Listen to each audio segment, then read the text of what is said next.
Okay, okay. I have myself muted. I apologize. All right, can everybody hear me?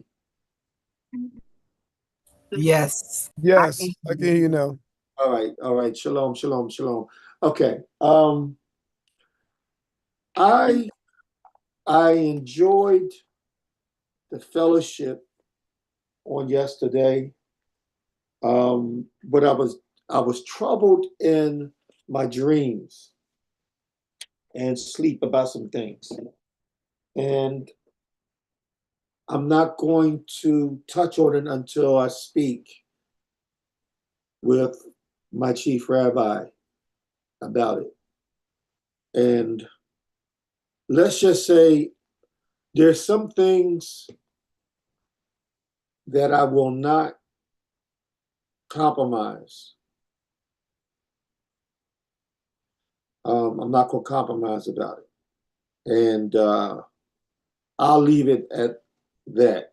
As you can see, my background, that was me last Sunday at the parade, enjoying my happy self.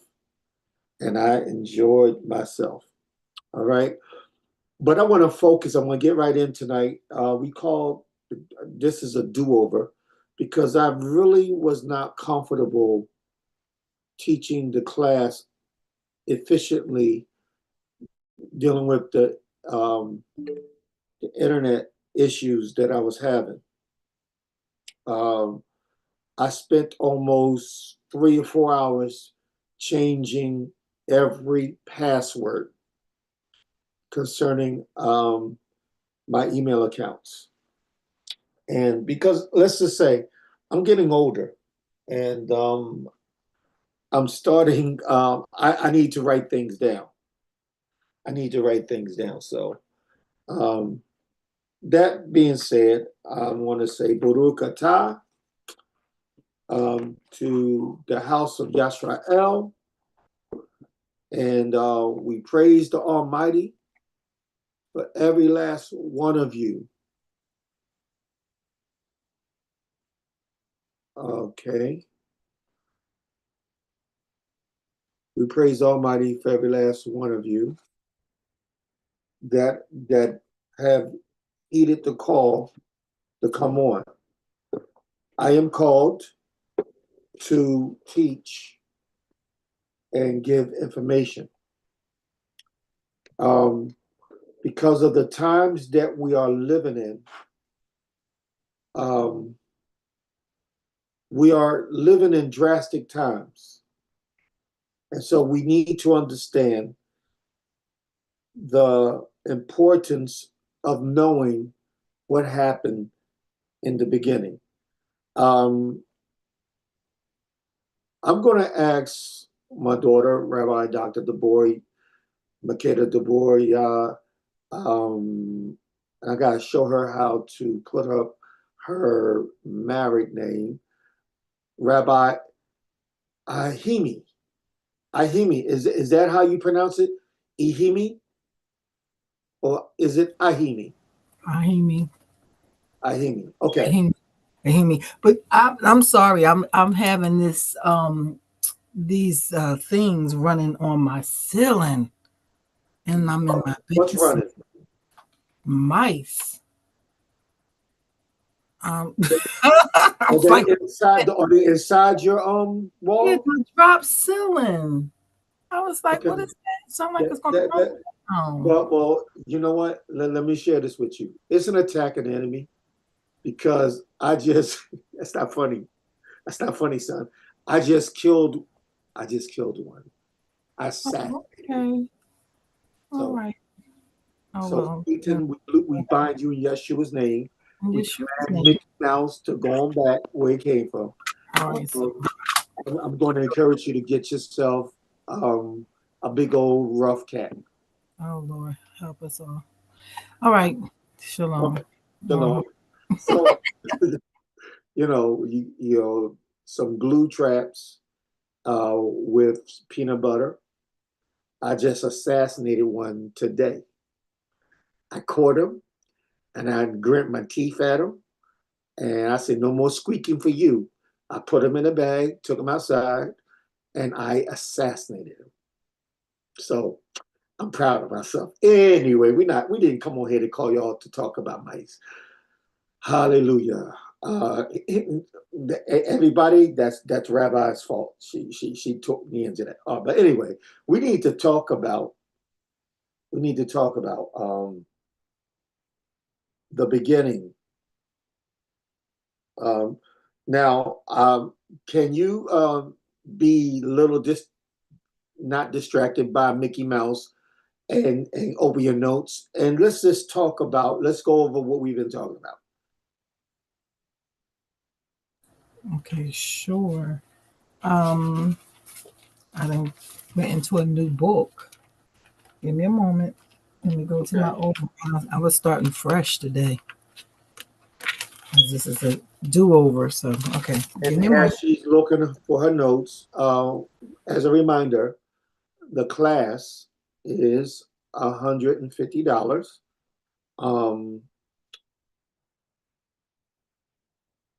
It's payable to my Cash App, $ Yosefyisrael #7, $ Yosefyisrael #7.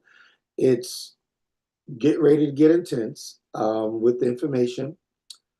6 months, and upon your graduation, your completion of this course, you will receive a associate degree. Now,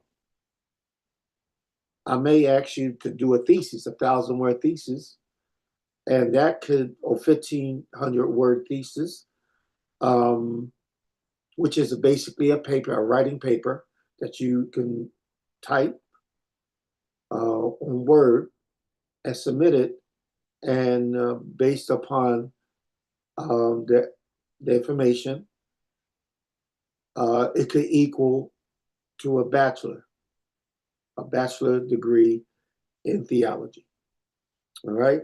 So at this time, now I've been allowing comments, but this class right now, moving forward, unless I ask for comments, no comment. Whether you agree or disagree, I will tell you, even if you agree, everything that I teach, I need you to do the research. I need you to do the research. Now, I asked Rabbi Deborah to share her notes, and she went to get a book. But I'm going to ask Rabbi-elect Linda, do you have your notes? Do you have your notes? You got to unmute yourself. Not with him driving. You're driving. You're driving. Okay. So you're going to need to reference the YouTube to listen to tonight's lecture. Okay. Well, we basically in the School of Prophets we talked about Samuel. All right, and his birth, the birth of Samuel, and we went to the point, a demonic set of circumstance,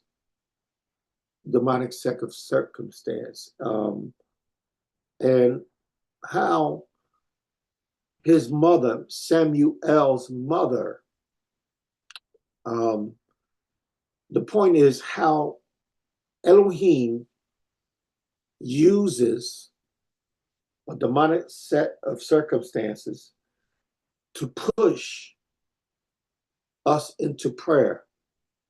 And it was her prayer that caused her to be pregnant in conception, and she was able to conceive Samuel. She gave him to Elohim. Can anyone tell me who is Samuel's mother's name? Now, this is a question. I want to see where y'all at. Who is Samuel's mother? What's her mother's name?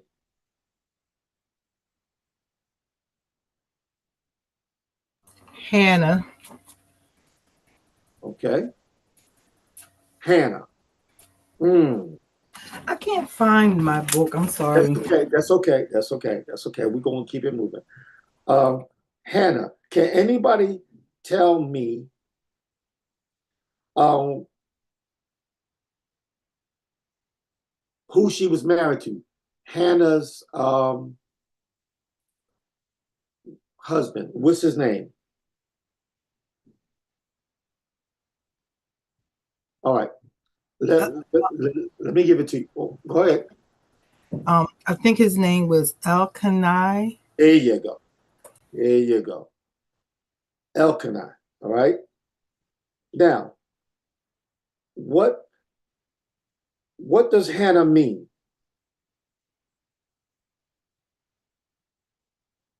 What is the definition of Hannah?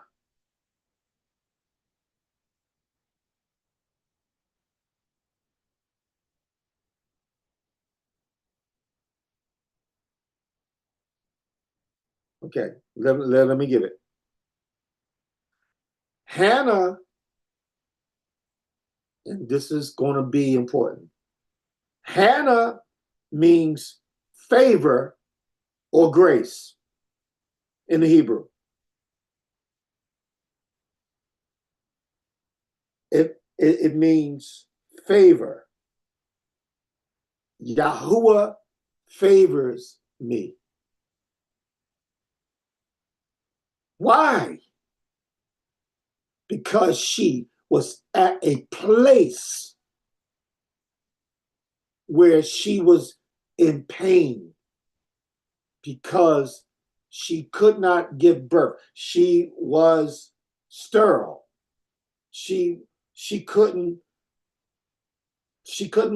produce.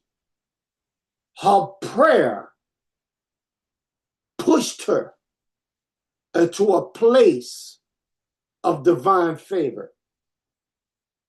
Let me say that one more time. Her pain provoked her to pray with such fervor that it put her in divine connection of favor with Elohim. Thus, her name means favor. But she was provoked by that pain of not being able to have children. And it caused her to produce a child. And she, looking upon that child, says, I'm dedicating him to Elohim. I'm dedicating him to Elohim. Now, what does Samuel mean? You're going to need to know this. Elohim has heard.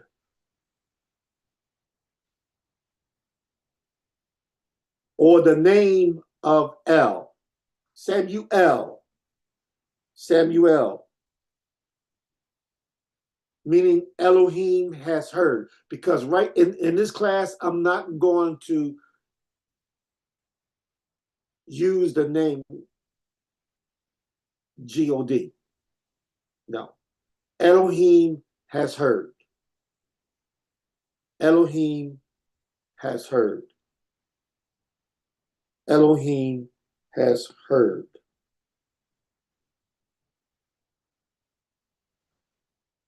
Now, Samuel,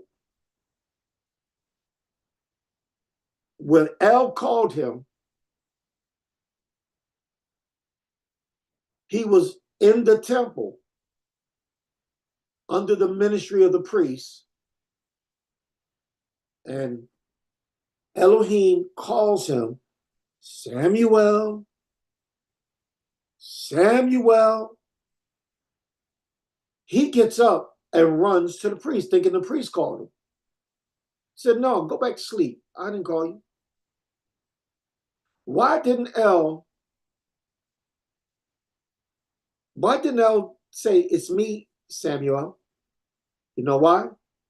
Because Elohim, in the protocols of leadership, instructs the leader to those under their charge.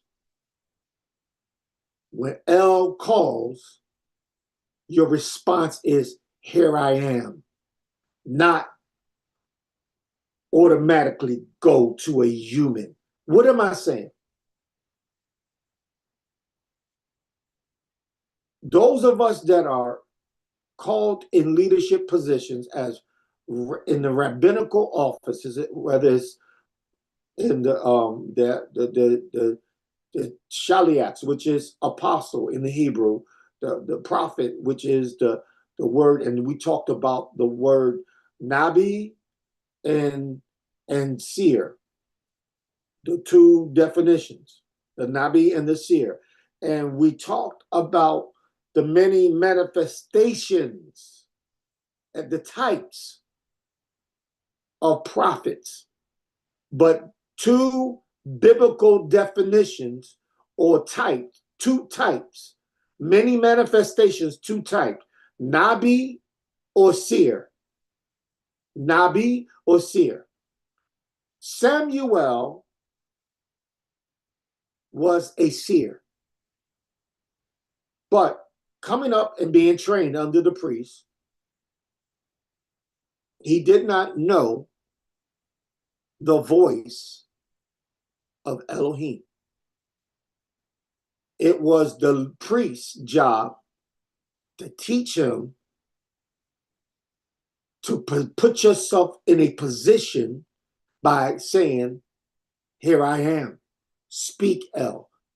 In other words, we got to learn to say yes to him when he calls. Yes. Yes to your will, yes to your ways. Yes when you call. Whatever you will have me to do, my soul says yes.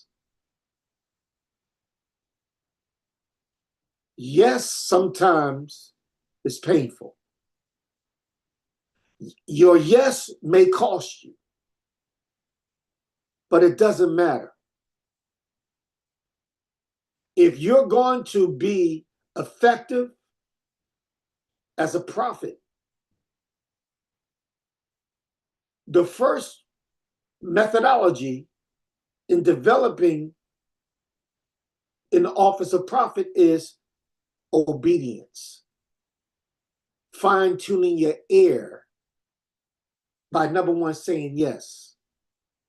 Now, number two is becoming familiar with his word and his voice. You're not going to develop hearing his voice. You won't know his voice until you know his word.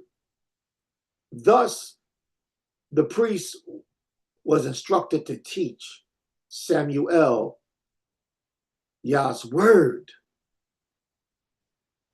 And from his word, he began to hear his voice. Now, all of that came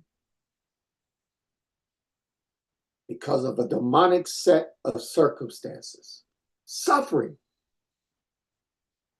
a lack or a place of fruitlessness. She was sterile, and yet Elka loved her.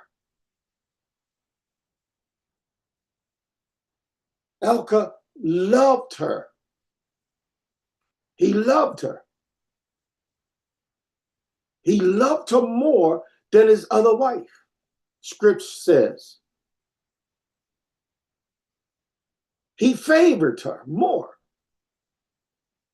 And she was a praying woman.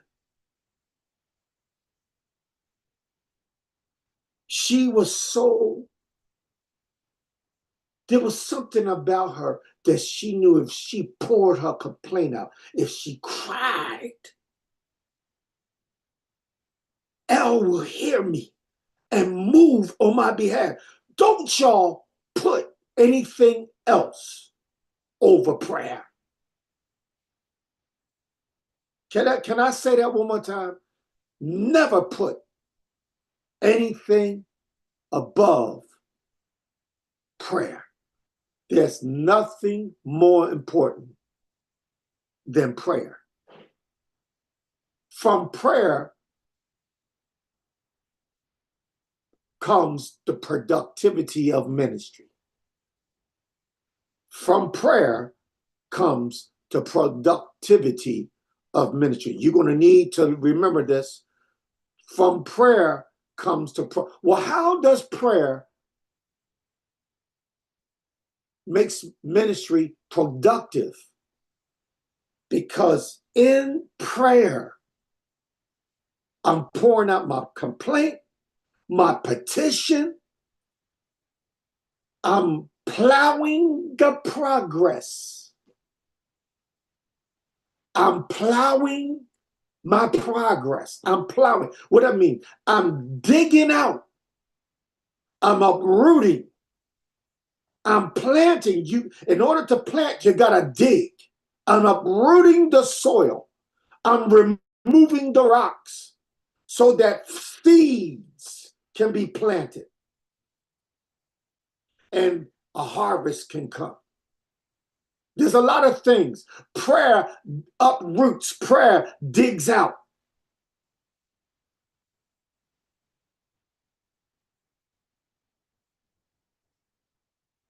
Then comes the harvest.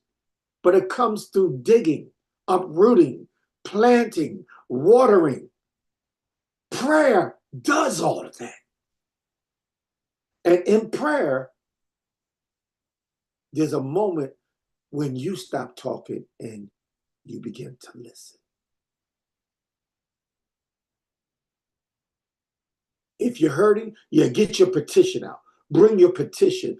Pray through that pain, that sorrow, them tears. Push through it. Satan is trying to depress you. Push through it. Push through it.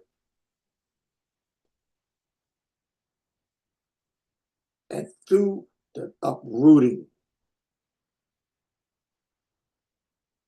the question is, what needs to be uprooted in you?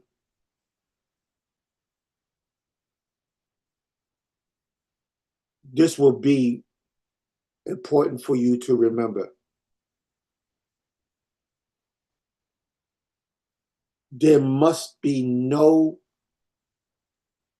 unturned soil. Whatever is in you that's not of El needs to be uprooted out of you. Personal cleansing, personal sanctification. We all have sinned and come short of the Most High. And there's none that can say, I was born, it's in my heritage, my grandfather was a preacher, my great-grandfather. That doesn't qualify you.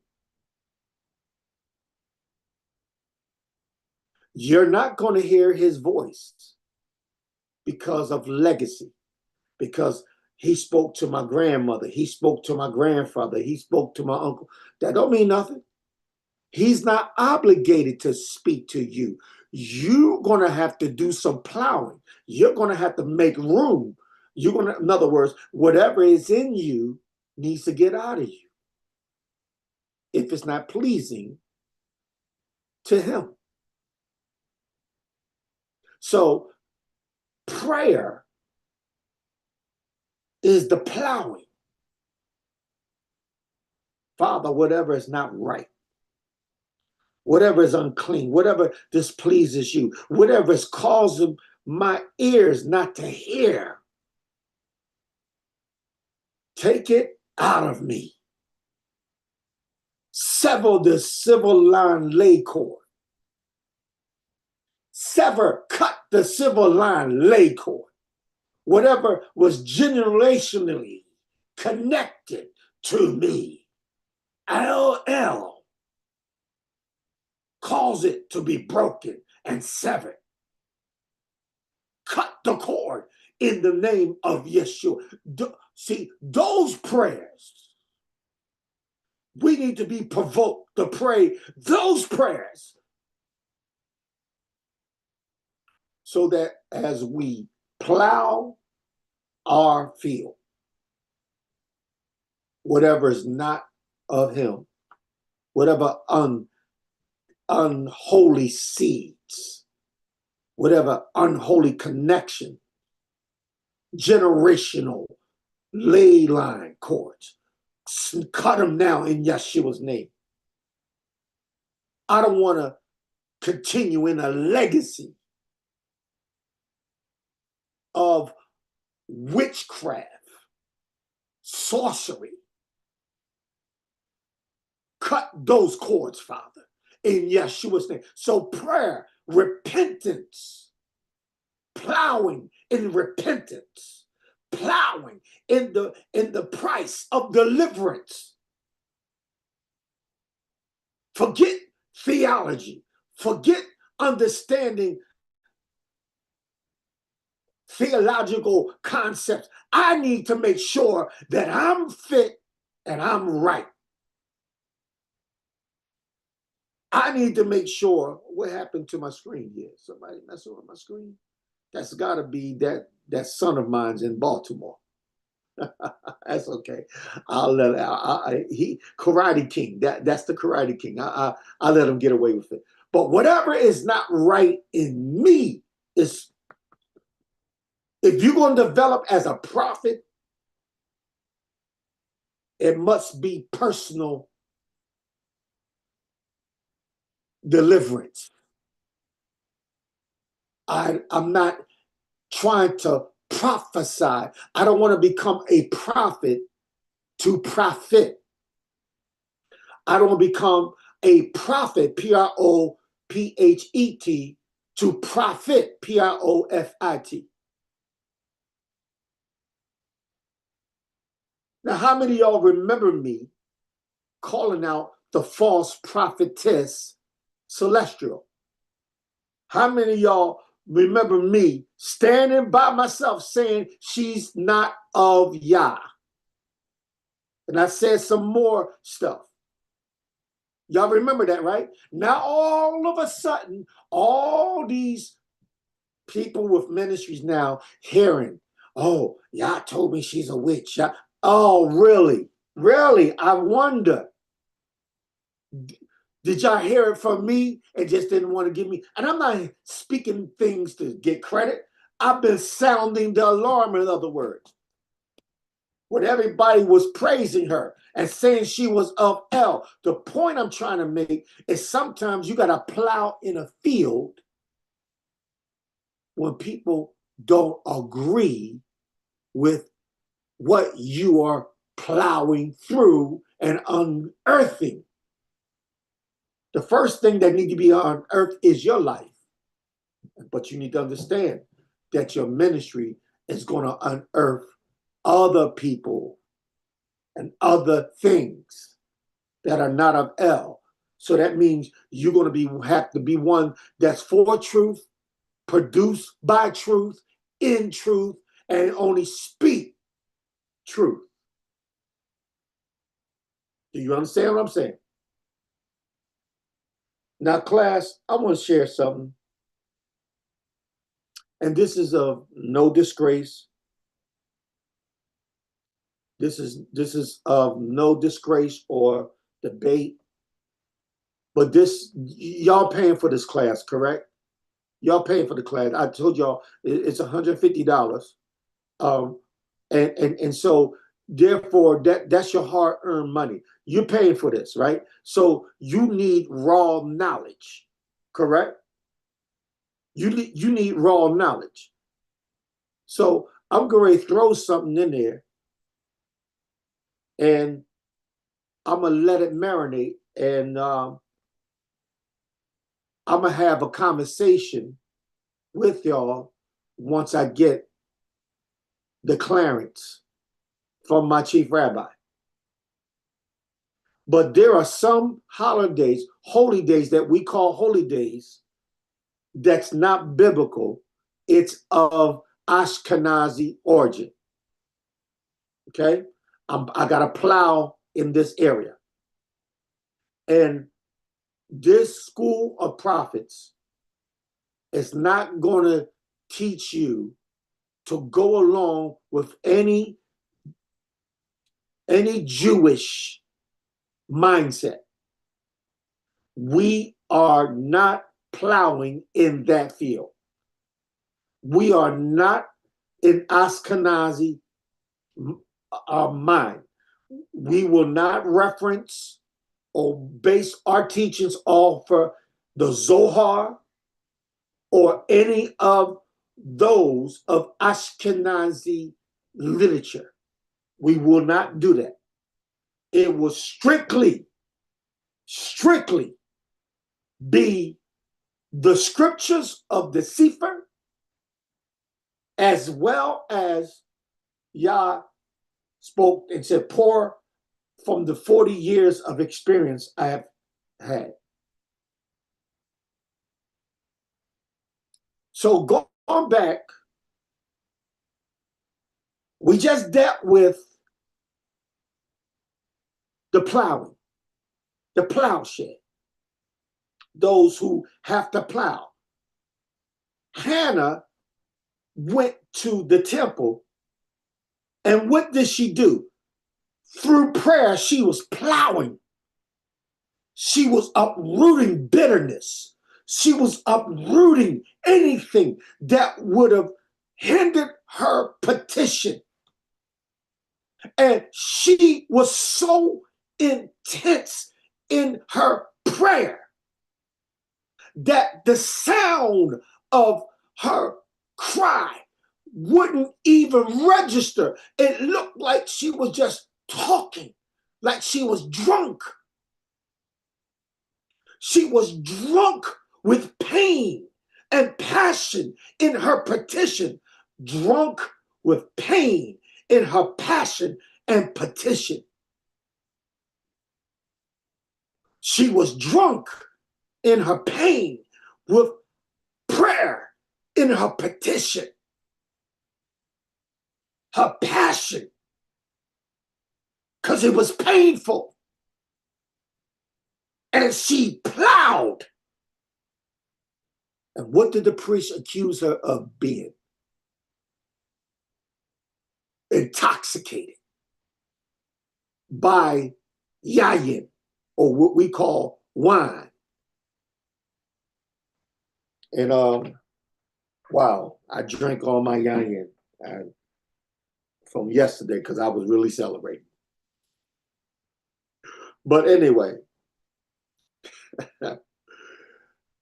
woo, y'all didn't need to know that, but she was being accused. Hashatan uses the priest to bring an accusation. She could have got tricked up, distracted, and got offended. But she just said, no, this is my petition. I'm barren. My cry is to Elohim to do something, because I know within my knower, he's a miracle worker. You have to know in your knower. Okay. Now, I this is my language, but y'all understand what I'm saying. So somebody put that in the chat. You have to know in your knower. You have to know in your, let me spell it for you. N-O-W-E-R. Your knower. Mother, no, I know that I know on the inside. It's like, it's beyond my soul, the emotions, the seat of the emotions. It's in my spirit. The spirit cries. When the spirit cries unto the Ruach, that's when it becomes, you know, without a shadow of a doubt. When your Ruach connects with the set apart spirit, the Ruach HaKodesh, when your Ruach connects with him, he responds. He responds. Any temple, any assembly that seeks to build its foundation off of the words of a man, whether it was inspiration or not, and put it above prayer, that temple will not produce miracles. I'm going to say it one more time. Any ministry, any synagogue, any temple that puts more importance in preaching and teaching and less prayer is subject to failure.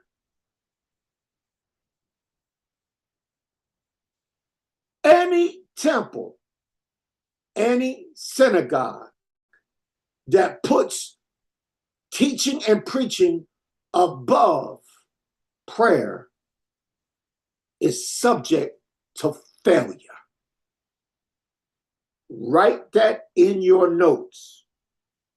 Put it in the chat right now so everybody can write that in your in other words, let me condense it. Let me say it so you'll understand.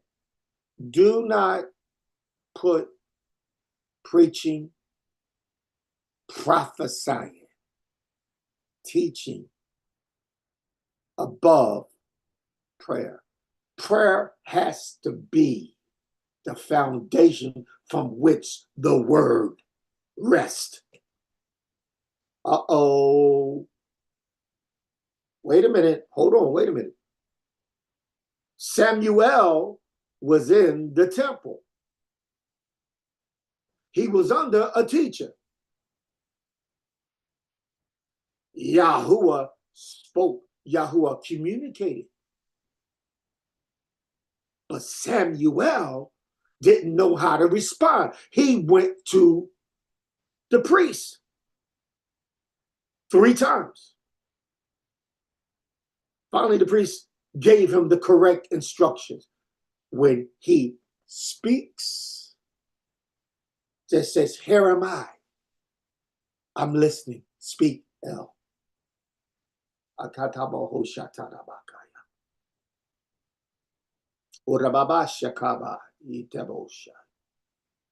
So the prophetic, the apostolic, all the fivefold rest upon Torah, Tanakh, Brit Hadashah, but all of those rest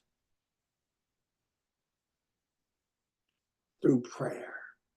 The foundation is prayer. For prayer is the communication. I don't want to use a term that they're using in the world and the New Age, but so that you'll understand,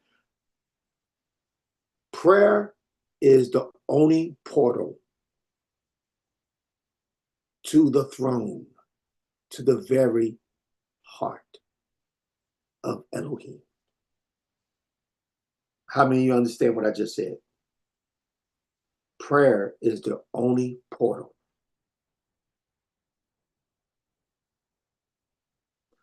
to get to the Father. Watch this. What do you mean? Samuel was under the tutelage. He was in the temple, but didn't know his voice. So it was the priest that had to recognize El is calling this young man. And what is the instruction? Instruction is supposed to come as we teach the Torah, the Tanakh, the Brit Hadashah. But under all of that is, how was Samuel born? Through pain, process, passion, plowing, in prayer.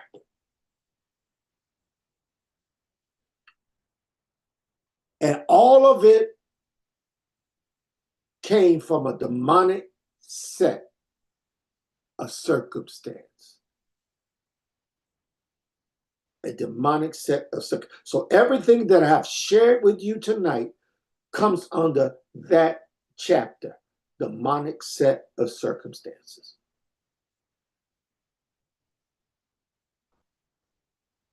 One of the things Satan do not want us to do is to develop a prayer life to Abba Yah. He don't care if you wear head coverings, prayer shawls, tzitzits, even quoting scriptures, remembering scriptures. All that has its place and it's important. But as prophets, the first thing you need to learn that you're called, and most of the called prophets and prophetess come from troubling backgrounds. Your background is troublesome. You come from dysfunctional family. Granddad beat up grandma. Your uncle raped his sister, or whatever. It don't have to even be that, but it's troublesome. It's dysfunction. You come from a cursed lineage. And Yah says, out of that one, I'm choosing my prophet, my prophetess. But wait a minute, hold on. All her aunts were hookers. All her uncles were rapists and homosexuals.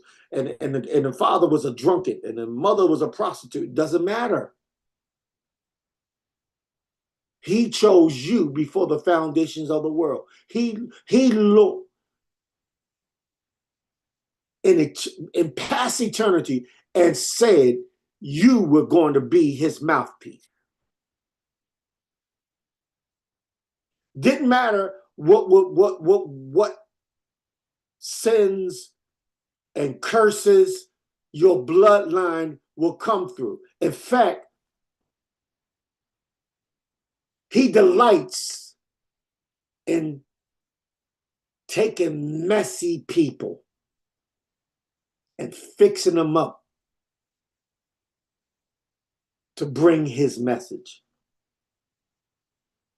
So, write this. He selects messy people to clean them up to bring forth his message. I don't know what you talking about. I ain't messy, Rabbi. Okay. You never took a smoke? You never drank? You never got into a fight? Come on. Every last one of you, including myself, come from mess. And maybe some of us are still dealing with mess. Sickness. Listen, when he told me early on that I would have a ministry of healing, I was a fool. Okay. But then I was like, something tapped. It's like something said, wait a minute. Down the road, it's like, wait a minute. You're going to have to pay a price for that.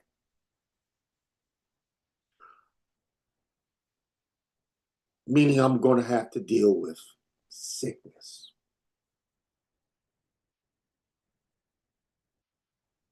Don't tell me you have a ministry of healing, and the only thing you ever had was a cold, a bad cold. Get somewhere, sit down. Have a seat. Have a seat. Have a seat. Because unless you've been sick, like some of us had to deal with cancer, sugar diabetes, you know, that type of sickness. And this is for this class. Listen, I'm not judging you, but if you was deceived into taking, the Jabba juice, because of COVID-19, you was told by your job or, that you had to get that Jabba juice. Hey, detoxify your body. I don't know why I'm going here, but I've been sick twice, and I refuse. They almost fired me on my job when I was driving in Delaware for DART because I refused. I said, no, I'm not doing that. Because the Ruach HaKodesh had me to research that thing quick and reveal some things to me about that thing. And I'm not doing that. And I've known people right now who have not heeded, and I was warning. I, in fact, got a couple counts suspended online because I was warning about the Jabba juice. And they had set up the algorithms to, if you mentioned the Jabba juice, y'all know what I'm talking about, right? And they will sanction you. They will almost suspend you. Now, I wasn't one of those foolish individuals to say that was the mark of the BEAST. No, that wasn't me. That wasn't me. But what I was letting everyone know, that the ingredients in that thing was going to mess with your DNA. And it's opening the door for other sicknesses. And unfortunately, that's what happened to many people. Now, I said all that to say this. As a prophet, we gave warning before it hit. We gave warning. It happened. Y'all gave me instruction what to tell people. Don't do certain things. Focus on building your immune system. Then he told me how to do it and put me with people and let me come across some information. And then he said, this is why they killed Dr. Sebi. Y'all know who Dr. Sebi is, right? He began to talk about alkaline water and detoxing from things that build mucus in your body. Oh, they killed him because Big Pharma makes money from your sickness. And how many prophets that you know have been calling them out? The voice of the prophet is needed in this hour.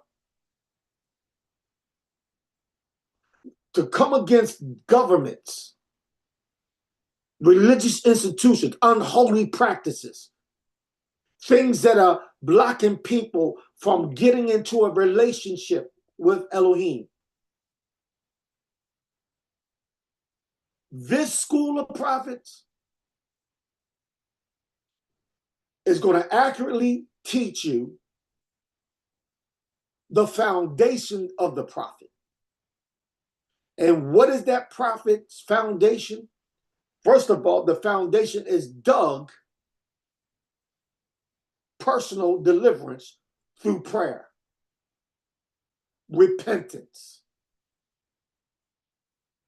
petition.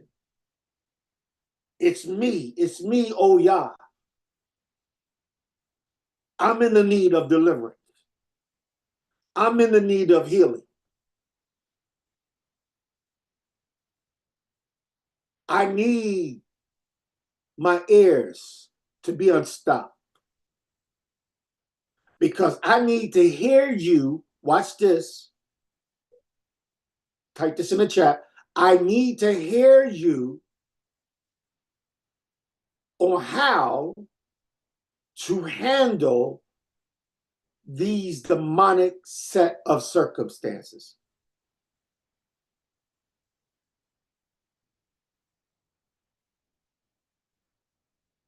I need to hear you for instruction on how to handle these demonic set of circumstances. How do I deal with these tests that's coming my way? Because an untested prophet is not a prophet. You're called, but you're not functioning. You're not operating yet. You're not ready yet. For example, in karate, in martial arts, you got the white belt, then you got your brown belt. I believe there's a green belt, and then there's a black belt. Now, I never made it to the black belt, but a black belt, what you knew how to throw hands. You knew how to hit somebody with a roundhouse kick.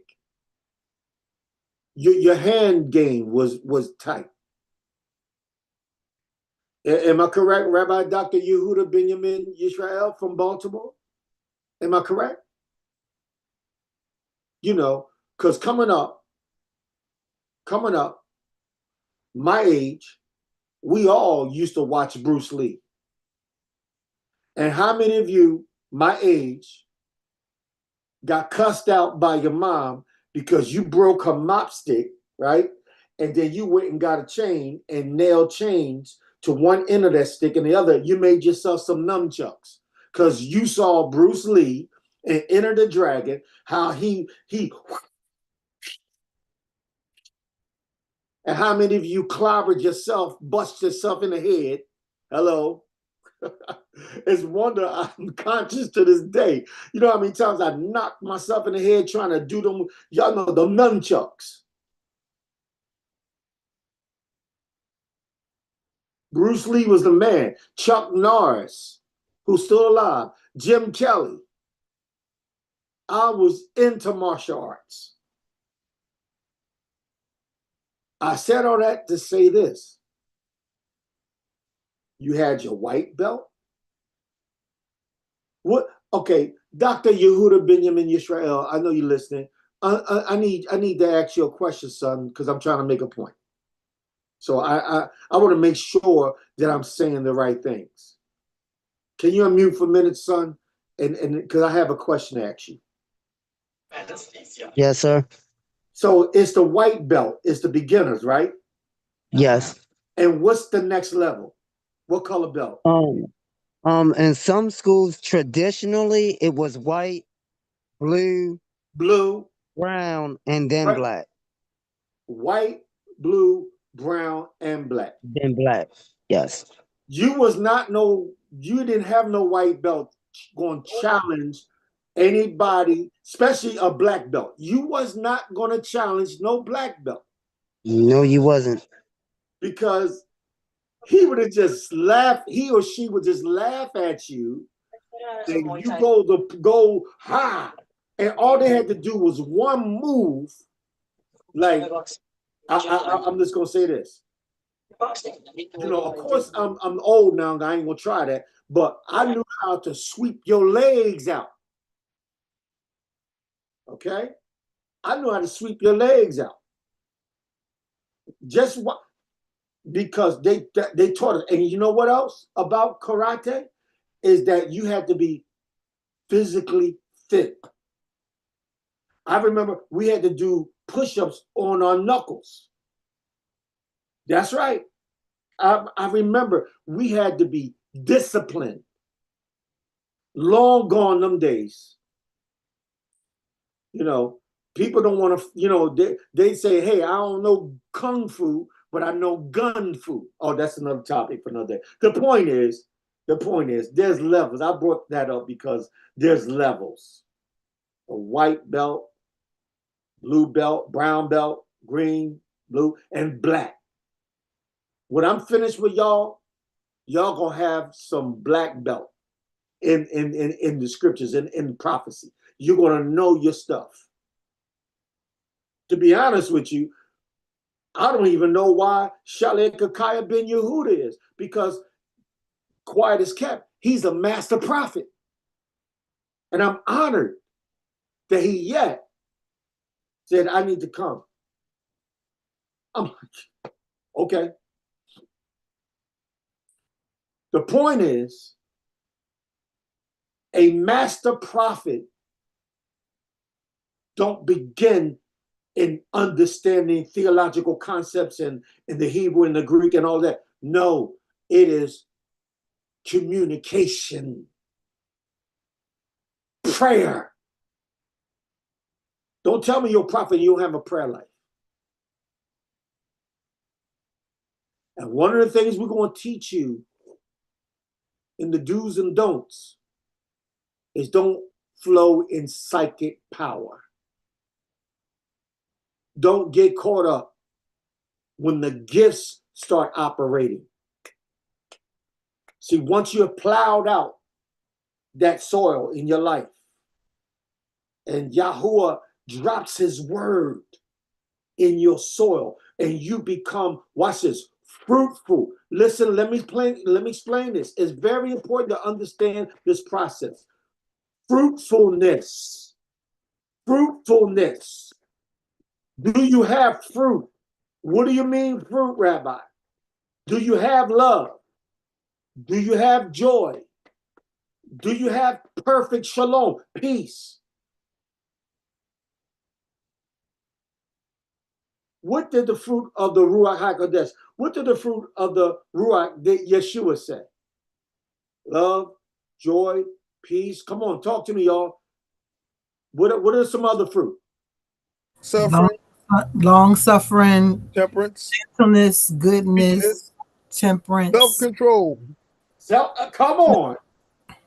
So you don't get mad. Y'all try. Listen, if you're quick to anger, you think he's going to give you the gift, the prophecy, because you being killed everybody.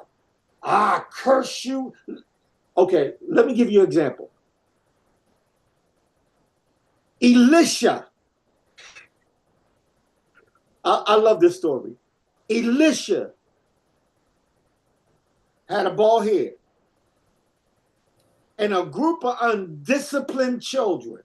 Mm-hmm.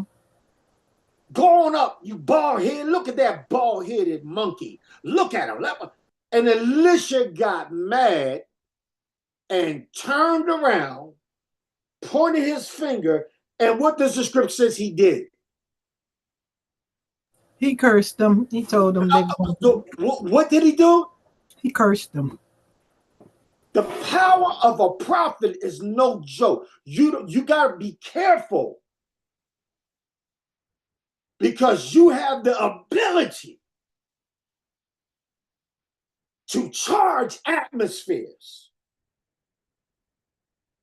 come against powers of darkness. Just saying one word. Now, when you hear people talk about I'm a judgment prophet, I need you to understand they're not valid. They got no power. They're speculative. They want to be seen.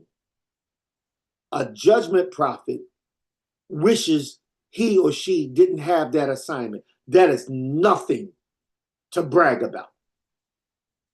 Because do you know what a judgment prophet got to go through? Just being a nabi or seer alone. But if you are, like in the words of Shalet Kabin, who a gusher, a judgment, a proclamation of judgment, do you know Yah plows you in order to entrust you with the word of judgment. That your word can literally cancel somebody's existence. What did Elisha do? He cursed them. And when he cursed them, what came out against those children? What killed those children, Rabbi Elect Linda? She-bear. A what? She-bear.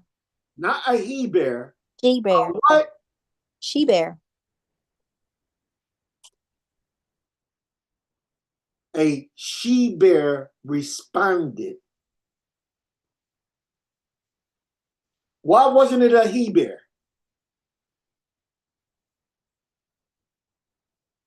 Why wasn't it a he-bear? Why wasn't it?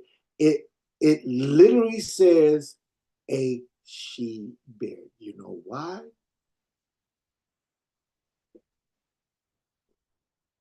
A bear is strong, territorial. A bear will kill you, but a she-bear responds to the rhythm of the Ruach. Why a she-bear is territorial? It understands territory and protocols that comes with the territory. And a violator, that she-bear is not going to have mercy. I hope y'all hearing what I'm saying. And I want y'all to go back and say, why did Rabbi say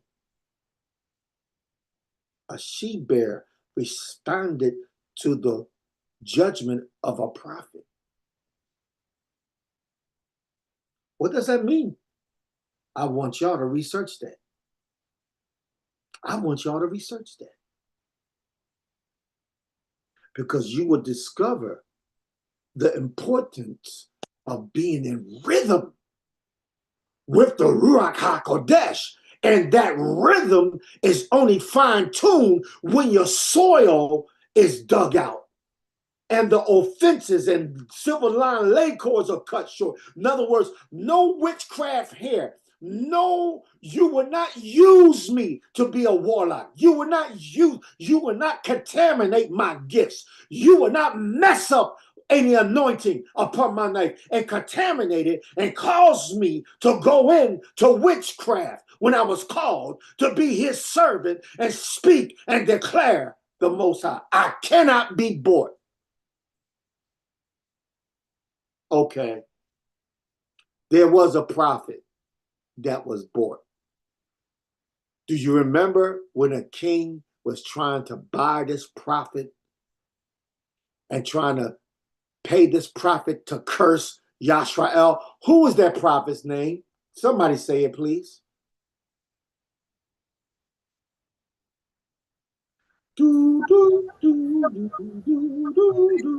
Balaam. Say it again. Balaam. He was told he was supposed to curse and he could not curse. Every time he opened his mouth, he had to bless.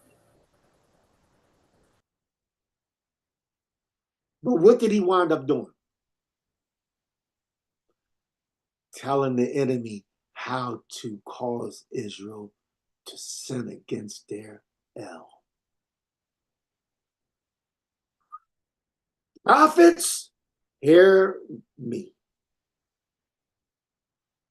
Be careful that you cannot be bought. Don't allow your gifts. Don't allow your ministry to be bought. You can't buy me.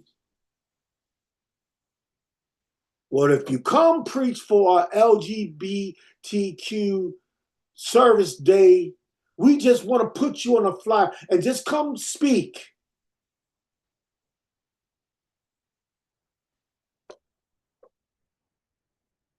And you consider it, the fact that you consider it, you done gave ground to the enemy to contaminate your gifts and your life. Now, what would be my response? You can take that L, that G, and stick it so far up your rear end. And as you're burning in flames, going to the lake of fire, go to the very depths and stay there. Now,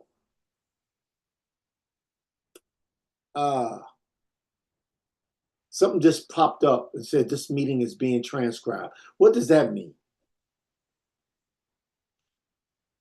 So That- whoever, On my end. I'm sorry, I'll take it off. no, that's okay. No. Okay, you cool. You can do it. You cool. You paying for this. Okay, you cool. You cool.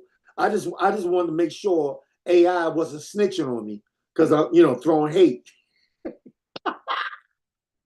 Y'all know I'm giving you extra tonight, y'all. Because I'm happy. I'm a happy prophet.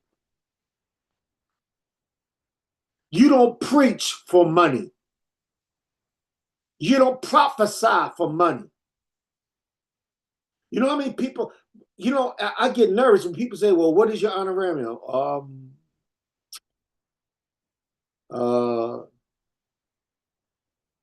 You know what I honestly said? I don't have an honorarium.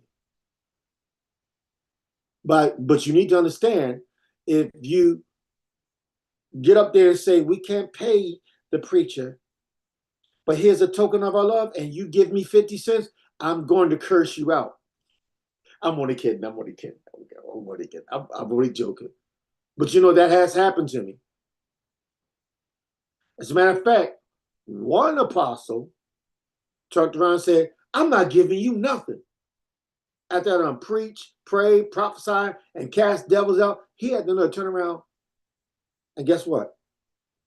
He lost his ministry years later. You mean to tell me I came all the way down south and you're going to do this to me? There was an old mentor and she was like a mother to me. She's going on to be with Elohim.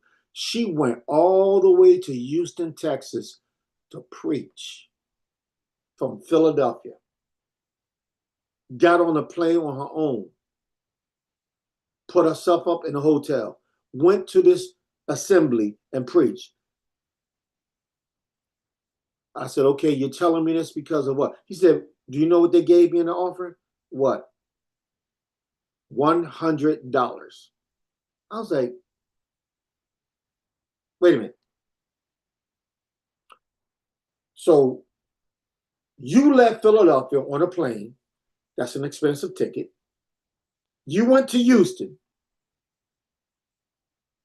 Hotels is not cheap either. You had to feed yourself. You went and preached. Took off from your job. You lose the money there. And they only gave you $100? She said, yep. And here's where it even gets even more disrespectful. The check bounced. So what I'm trying to tell you is,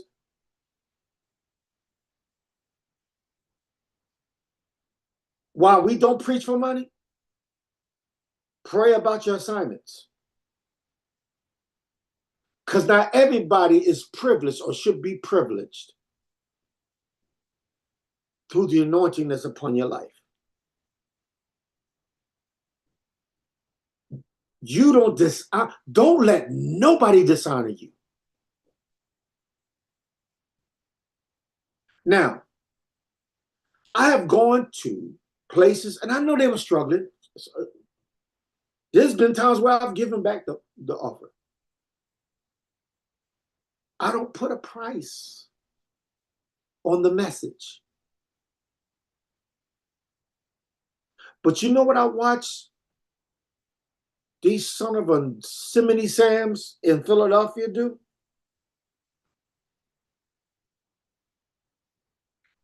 A lot of killing was going on. Rabbi Linda, you might remember this. This was years ago. Years ago, the black clergy of Philadelphia got together and flew Bishop Bishop Jakes, to talk to them in response to all this killing going on. And guess what? He told them Negroes 25,000 and up, no less than 25,000. And I said to myself, oh, I can't mess with y'all. Because you think TD Jakes can stop these Negroes from killing each other? TD Jakes don't have the power to stop the rapers from being a rapist. So what makes you think inviting this big, sloppy, greasy, chicken McNugget, bacon-eating, sold-out snake in the grass to come ain't gonna stop the killing?